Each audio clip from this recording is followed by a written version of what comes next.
the Perforator Hive. We're going to do this video in 3 easy simple steps: the clip, items, and dodging. Let's kill this sucker.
Let's start today with armor. For armor, I'm going to recommend the new Obsidian armor. Due to its amount of buffs, it actually outranks the Aerospec armor, and I'd say it is the go-to choice for this boss. Next, we're moving on to weapons. The weapon you want to use is going to be the Snapthorn, because it is the best whip we are going to be able to get in the game until we beat Skeletron. It's the best option for us summoners right now. The Snidrian is also a great choice because this boss likes to get out of your whip range a lot. And with that item, you can easily do extra damage when it's farther away. Now, moving on to summons. Seriously guys, use the Scab Ripper, or even the Vile Feeder. These things kill the worms very quickly, similar to our Desert Scourge video. They tank them, and they deal tons of damage. I'd recommend using all your slots for those, unless you want to deal more debuff damage, in which case you would use the Imp Staff. Either works fine. I did use the Scab Ripper though. And moving on to Sentries. If you can, try to use the Polyp Launcher, which is sold by the Sea King after beating, the giant clam. But if you're too lazy to do that like me, literally just use the Rusty Beacon prototype. You should be fine without Sentries either way, so it should be good. Yeah. And now, for accessories. Now the first thing I would recommend is a movement accessory like the Fledgling Wings or some sort of boots. Maybe even both. At this point in the game, you should seriously have Frostspark boots at least. If you don't, it's perfectly fine. But seriously guys, we need to lock in. I mean, these bosses, they're getting harder every single time. So if you have the Terraspark boots, I applaud you, congratulations. Now, as this is for you Crimson players, I would definitely recommend the Brain of Confusion. This thing is amazing for dodging attacks, so you can actually take a hit before taking a hit. Totally use the Spirit Glyph for all those extra buffs that the summons give you. The Voltaic Jelly should be used because it gives you one more summon for your artillery. The Shield of Cthulhu is amazing because it can let you dodge so many of his attacks, especially his very first one. It can also help you ram into enemies so you don't take damage. And if you somehow have an extra accessory slot, I don't know how, but if you do, use the Wolfram battery or something like that. With all these items, you should be set for this boss. And without further ado, let's go to the fun part, dodging.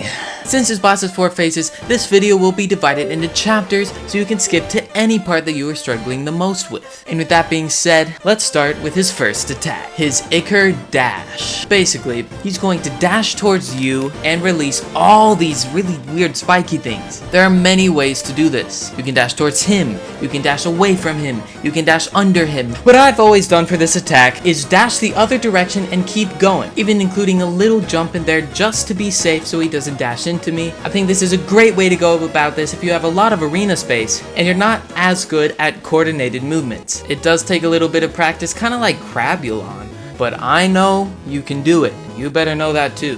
For his next attack, the Triple Ichor Blast. He will go up and down spitting these 3 fireball kind of things, and I think this is as easy as attack, let's be real here. All you have to do is go up and down. Just S and the spacebar, and if you end up running out of arena or there's for some reason you can't go up or down, you can follow with it that direction and go up or something, I don't know. This is also a great attack to use, the Snidridrian.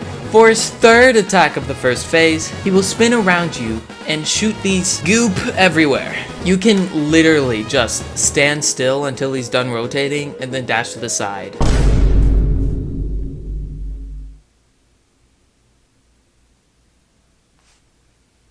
Yeah, you don't need to worry about this attack as much in first phase as you do in the later ones, cause this attack will get an upgrade.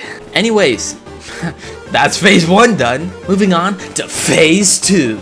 He is going to summon a worm that kinda goes where it wants to, and it will shoot this wave of spiky meatballs. So here is what I want you to do. Similar to his Triple Ichor Blast attack, you only really need to go up and down because it is very unlikely that he's going to go under you unless you start moving to his path. But just to be safe, in whatever direction he goes, go the opposite way, or just get out of that area, while still going up and down or up and up, whatever you guys feel like. This way you can not only dodge the Perforator Hive and the worm, but just by going up and down, I found that the spiky meatballs never hit me.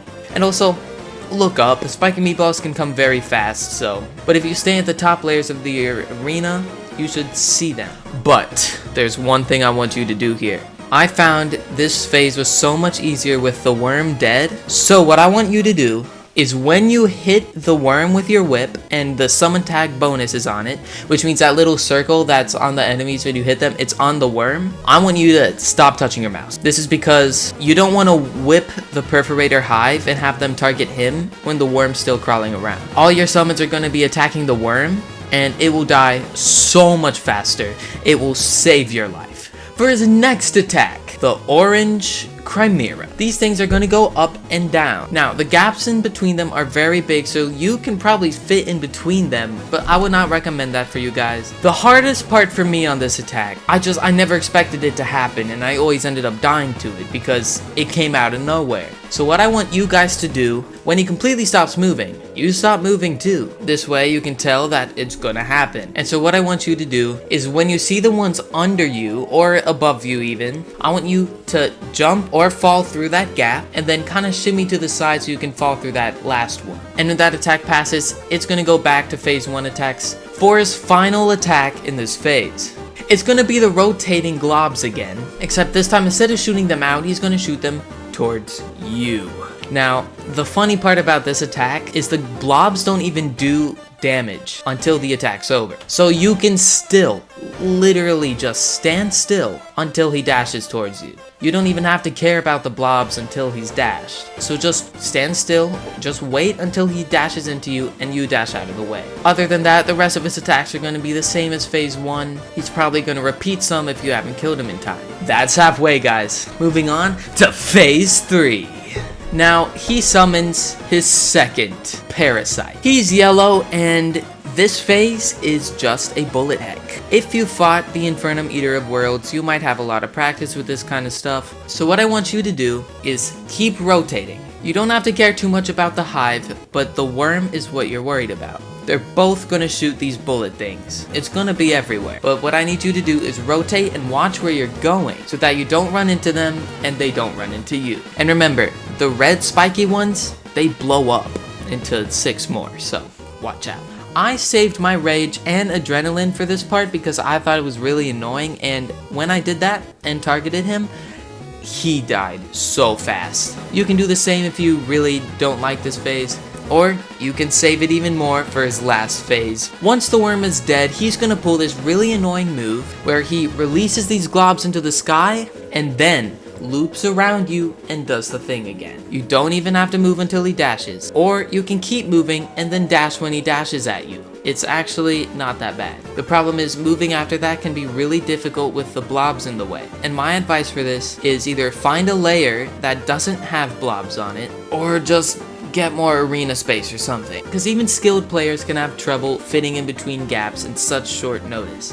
And if you're no-hitting, this attack can be a major challenge for some of you, but I know you can do it. After 2 more dashes, he's going to bring the orange Chimera again. Remember that. Guys, you're doing so great. That's phase 3 out of the way. Let's move on to his last phase. He's gonna summon his 3rd and final worm. This was actually my least favorite phase due to all the chaos. What's gonna happen is the worm is gonna constantly be chasing you like Eater of Worlds, and the Hive Mind is gonna keep dashing down at you, shooting more blobs. And this killed me so many times. What I want you to do is find a repetitive motion that is comfortable for you. I like to do an infinity symbol or just a circle sometimes. And remember, there's gonna be globs on the ground, you gotta watch out. The blobs can completely mess up your no-hit run. Another thing I could try, it didn't really work for me so well, but it might for you. Whenever the hive is dangling above your head and the worm isn't all that near, you could just dash or go down a layer or something to just try and help get out of the way easier. But this is why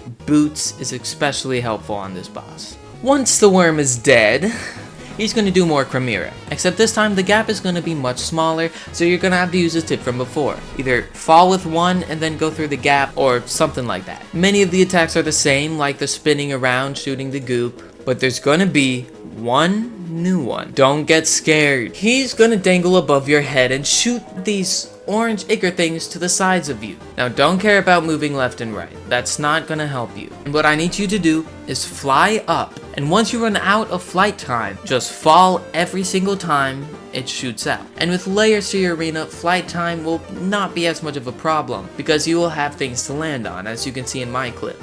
After this attack, he'll go back to those old ways, and in due time, you'll kill him. And with that being said, thank you guys so much for watching this video. I hope the guide helped you. If you're struggling a lot on this boss, it should be possible for you to summon the Hive Mind in your world. And yeah, if any of these tips actually don't help you, and you have better tips for ways to dodge these attacks, feel free to say so in the comments down below. So guys, help a brother out. Feel free to subscribe for our next video, which is gonna be Queen Bee. Queen Bee's actually really annoying in Infernum. I'm not that excited for that. I record my videos in the order of the boss checklist. Link, it's in the description below. Anyways, guys, I'll see you on the next one.